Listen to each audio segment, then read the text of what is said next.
મિત્રો, 30 જૂનના ઇજાફા બાબતે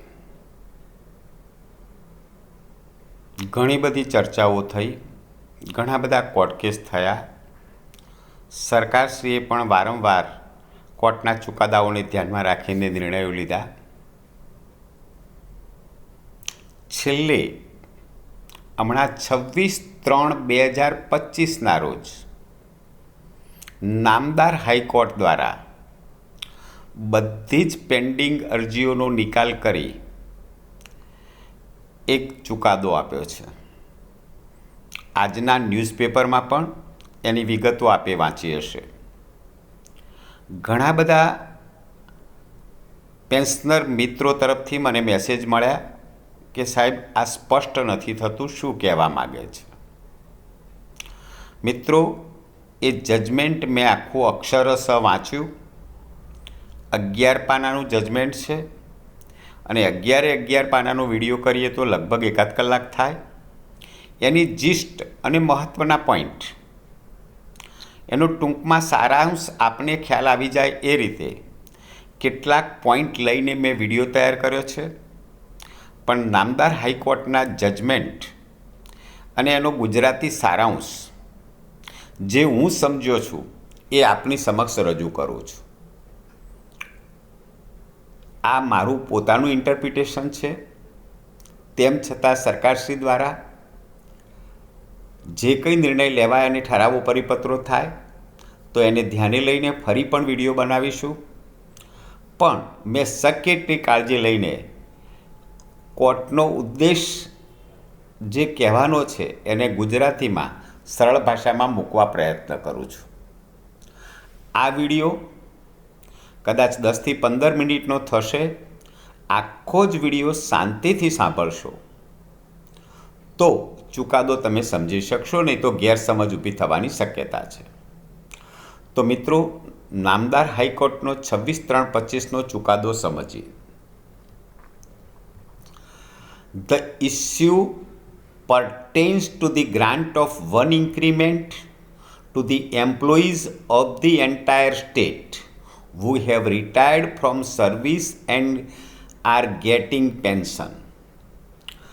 આ મુદ્દો સમગ્ર રાજ્યના કર્મચારીઓ કે જેઓ સેવાનિવૃત્ત થયા છે અને પેન્શન મેળવી રહ્યા છે તેમને એક ઇજાફો મંજૂર કરવા બાબતનો છે.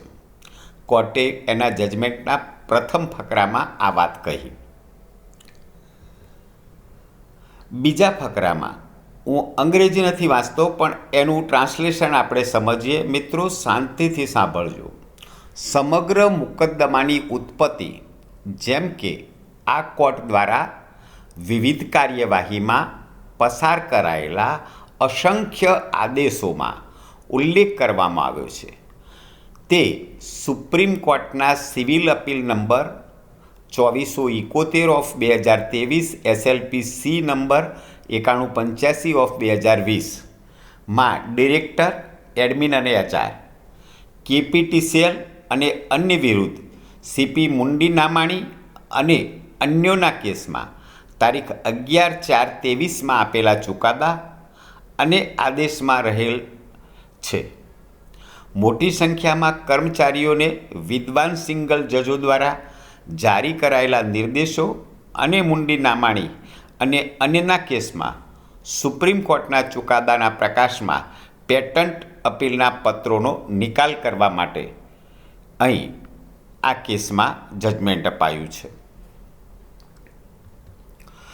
ત્યારબાદ જજમેન્ટના ફકરા નંબર 3માં ઉપરોક્ત ચુકાદાની સ્પષ્ટતા માટે સુપ્રીમ કોર્ટ સમક્ષ 2024ની પરચુરણ અરજી ડાયરી નંબર 2400 હેઠળ એક અરજી દાખલ કરવામાં આવી અને તે મુજબ સુપ્રીમ કોર્ટે 6/9/2024ના રોજ એક આદેશ પસાર કર્યો હતો, જેમાં એક ઇન્ક્રીમેન્ટનો લાભ કેવી રીતે લંબાવવો તે સ્પષ્ટ કરવામાં આવ્યું હતું.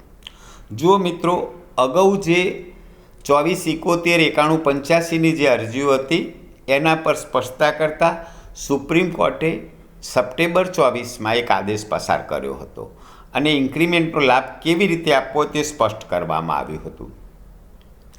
મુદ્દા નંબર 4માં કહેવામાં આવ્યું, મિત્રો આ અગત્યનો મુદ્દો છે. આપણું આ જજમેન્ટ નામદાર ગુજરાત હાઈકોર્ટે સુપ્રીમ કોર્ટના 20/2/25ના ચુકાદાને ધ્યાનમાં રાખીને આપ્યું છે. કેસોના નિકાલ પછી સુપ્રીમ કોર્ટે આખરે 20 ફેબ્રુઆરી 2025ના રોજ 2024ના પરચુરણ અરજી ડાયરી નંબર 2400માં પસાર કરેલા આદેશ 6/9/24ના આદેશને વધુ સ્પષ્ટતા આપીને કર્મચારીઓને એક ઇજાફો આપવાના સમગ્ર મુદ્દાને શાંત પાડ્યો.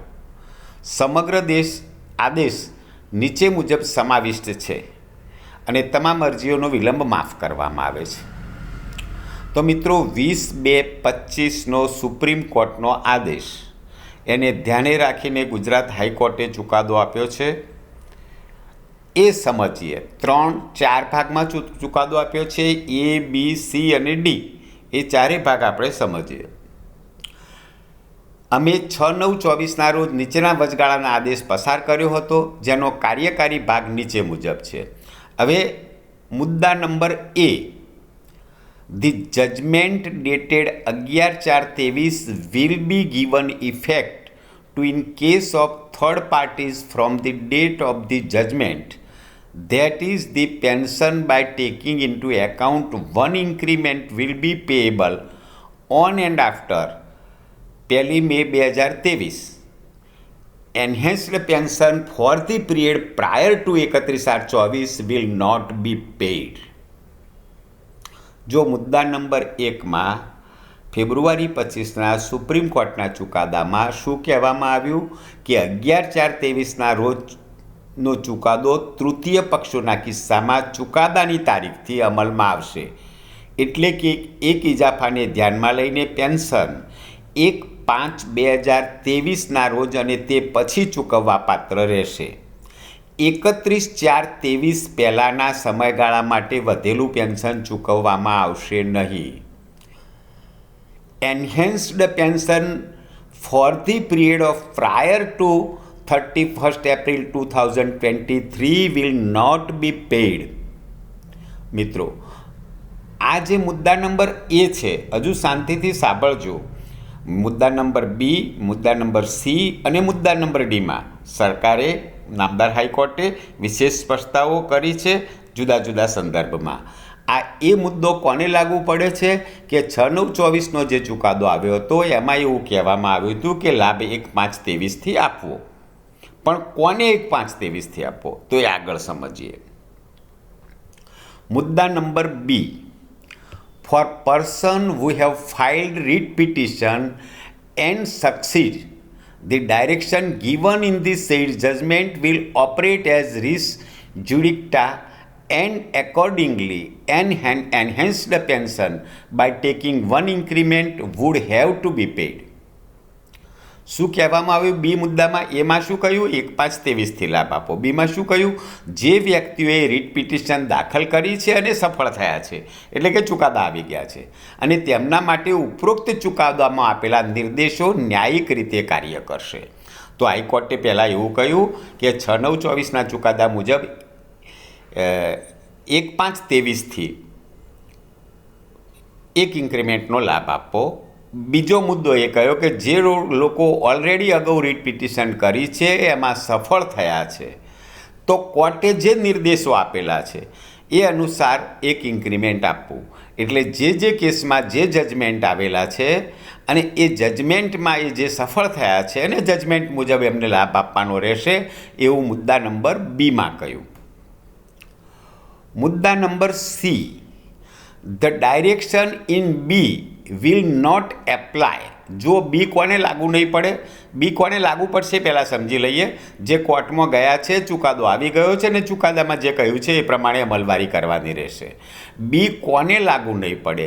The direction in B will not apply where the judgment has not attained finally and cases where an appeal has been preferred or if filed is entertained by the appellate court. તો બી કોને લાગુ પડે? જે કેસમાં case દાખલ કરવામાં આવ્યો છે પણ ચુકાદા આવ્યા નથી, એને બી લાગુ નહીં પડે, તો એને એ લાગુ પડશે. જ્યાં ચુકાદો અંતિમ રૂપ સુધી પહોંચ્યો નથી અને જ્યાં અપીલ દાખલ કરવામાં અથવા આવેલ અને અપીલ પર કોર્ટ દ્વારા વિચારણા ચાલુ છે તેવા કેસમાં ઉપર બીમો આપેલ નિર્દેશો લાગુ પડશે નહીં. બીમો શું કહ્યું કે જેને ચુકાદો આવી ગયો છે એને ચુકાદા મુજબ ચૂકવણું કરવું, જેનો ચુકાદો નથી આવ્યો એને 1/5/23થી ચૂકવણું કરવું. D.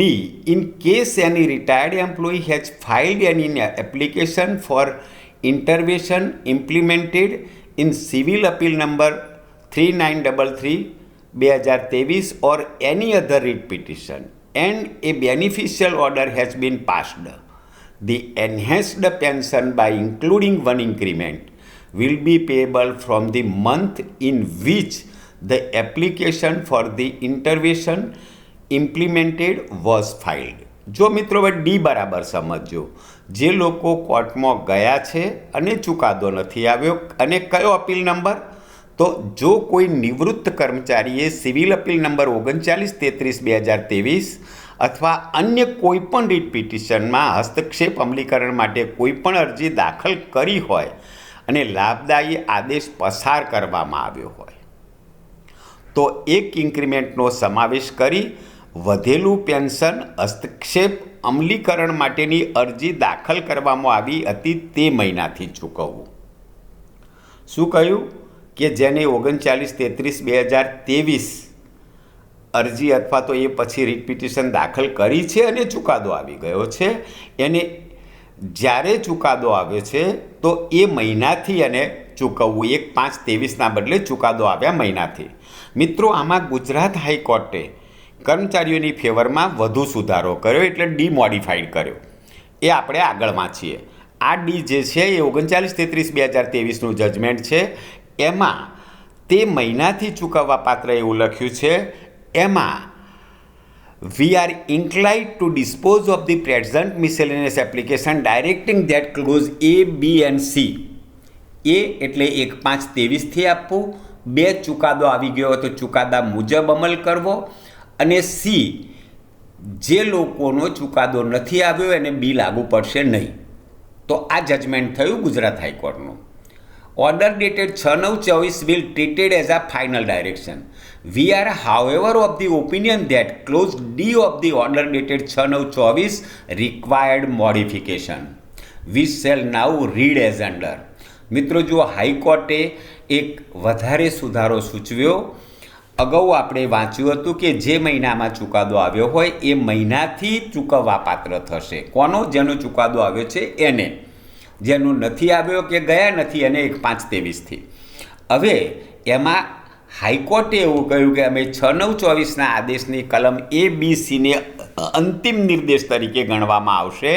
ફરીથી તમને સમજાવું છું. ABC અંતિમ નિર્ણય ગણ્યો છે. શું ગણ્યું છે? એમાં એવું કહ્યું કે 1/5/23થી અમલ કરવો.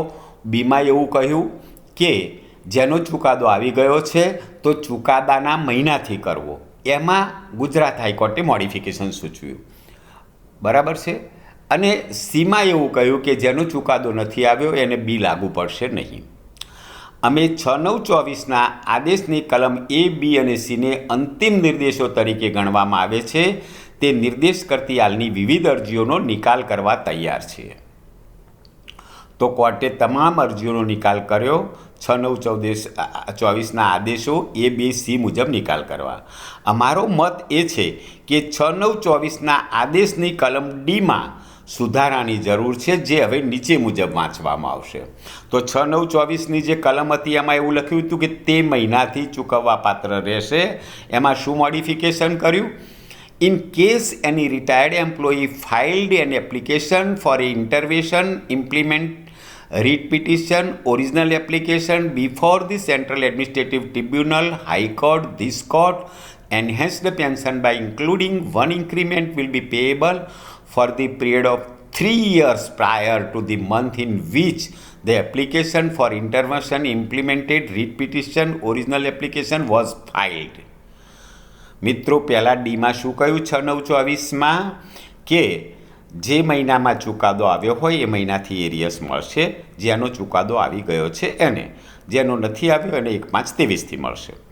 હવે ગુજરાત હાઈકોર્ટે મોડિફિકેશન કર્યું કે જો કોઈ નિવૃત્ત કર્મચારીએ કેન્દ્રીય વહીવટી ટ્રિબ્યુનલ ઉચ્ચ અદાલતો આ અદાલત સમક્ષ હસ્તક્ષેપ અમલીકરણ રીટ અરજી મૂળ અરજી દાખલ કરી હોય તો એક વધારાનો ઇજાફો પેન્શન જે મહિના દરમિયાન હસ્તક્ષેપ અમલીકરણ રીટ અરજી મૂળ દાખલ કરવામાં આવી હતી તે મહિનાના 3 વર્ષ પહેલાં ચૂકવવા પાત્ર થશે.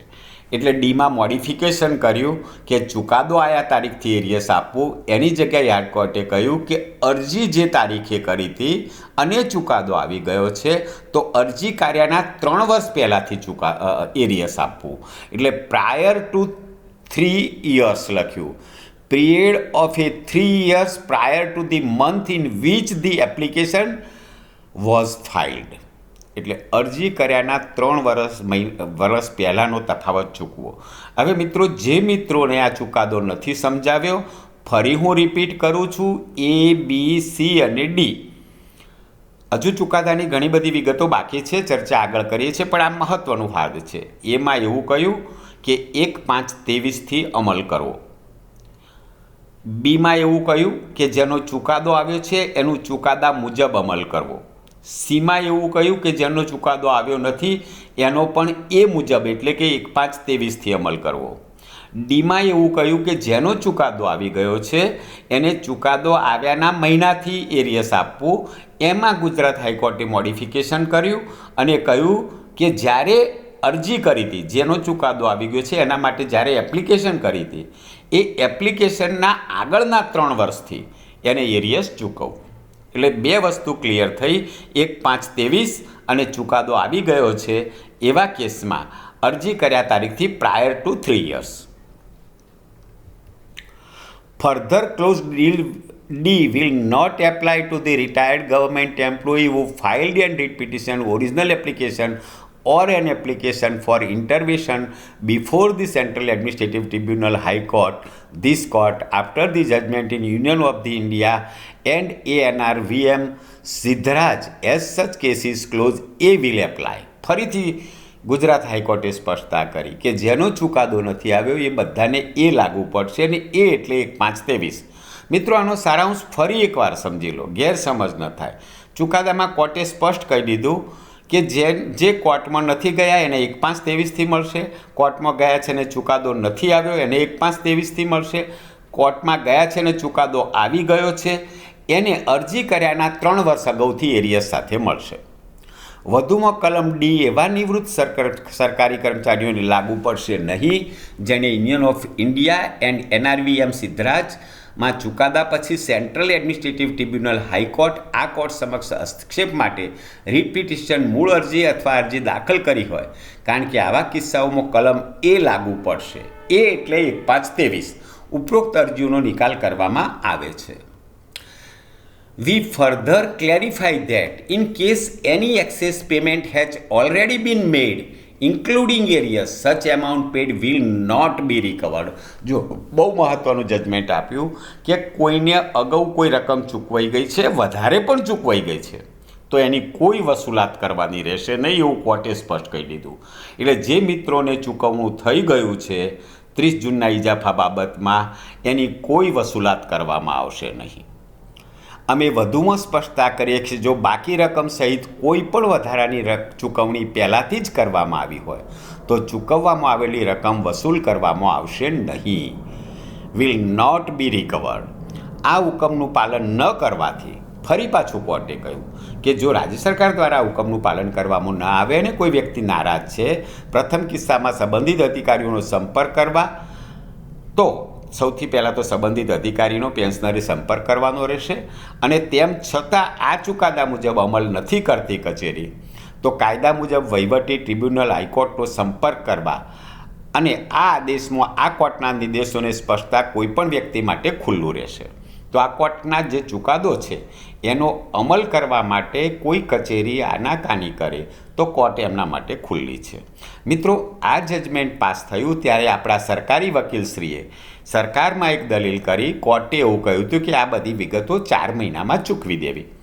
સરકારી વકીલશ્રીએ કહ્યું હતું કે 32,000 જેટલા આવા કેસો છે અને કોણ કોર્ટમાં ગયા છે, કોણ નથી ગયા, કોના ચુકાદા આવી ગયા છે, એ બધી વિગતો મેળવતા 4 મહિનામાં અમે આ કાર્યવાહી પૂર્ણ કરી શકીએ એમ નથી, અમે 6 મહિના માટે સમય આપો.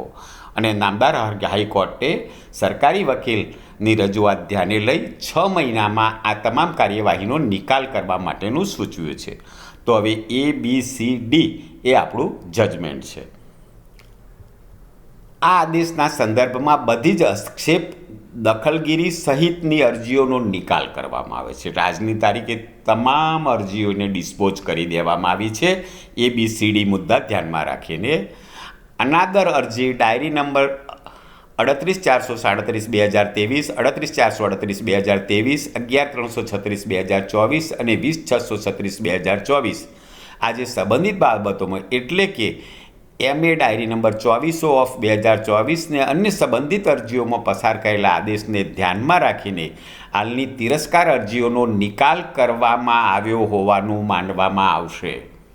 તો તમામ કન્ટેમ ઓફ કોર્ટ થઈ હોય કે તમામ અરજીઓ થઈ હોય એ બધાનો નિકાલ કરવાનું માનવામાં આવશે.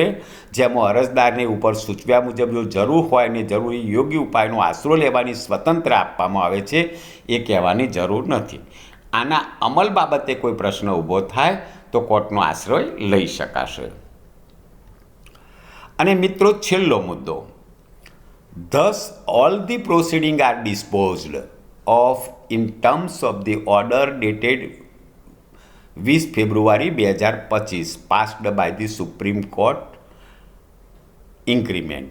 આમ બધી જ કાર્યવાહીનો નિકાલ સુપ્રીમ કોર્ટ દ્વારા 20/2/25ના રોજ પસાર કરેલા પગાર વધારાના આદેશ અનુસાર કરવામાં આવે છે. બરાબર. તો સુપ્રીમ કોર્ટનો જે આદેશ હતો 20/2/25નો ચુકાદો, અગાઉ એનો પણ આપણે વિડીયો બનાવેલો હતો અને અત્યારે આ ફાઇનલ ચુકાદાનો વિડીયો બનાવ્યો. હું માનું છું કે હવે આપ આનાથી વાકેફ થયા હશો. તેમ છતાં ઓરિજિનલ જજમેન્ટ જોઈ લેવા વિનંતી છે અને કંઈ પણ આપણને શંકા હોય અથવા મારા ઇન્ટરપ્રિટેશનમાં ભૂલ હોય તો એ મારું ઇન્ટરપ્રિટેશન હશે. આપણે તો નામદાર હાઈકોર્ટના ચુકાદાના એક એક શબ્દને વળગી રહેવાનું રહેશે. પણ હું જે સમજું છું અને કોર્ટનો જે ચુકાદો છે તો મારી માન્યતા અને સમજ પ્રમાણે નામદાર કોર્ટ જે કહેવા માગે છે એ મેં મારી ભાષામાં આપની સમક્ષ મૂક્યું છે. આભાર. આ જ પ્રકારના વિડીયો જોવા માટે Haresh Joshi, trainer and motivational speaker, subscribe કરો. મિત્રો, આપ બધા નિવૃત્ત છો અને મારી એક ભગવદ્ ગીતા પર પણ ચેનલ છે અને નિવૃત્તિ જીવન બહુ જ સારી રીતે વિતાવી શકાય તો spiritual motivation by Haresh Joshi એ પણ સબસ્ક્રાઈબ કરો. આભાર.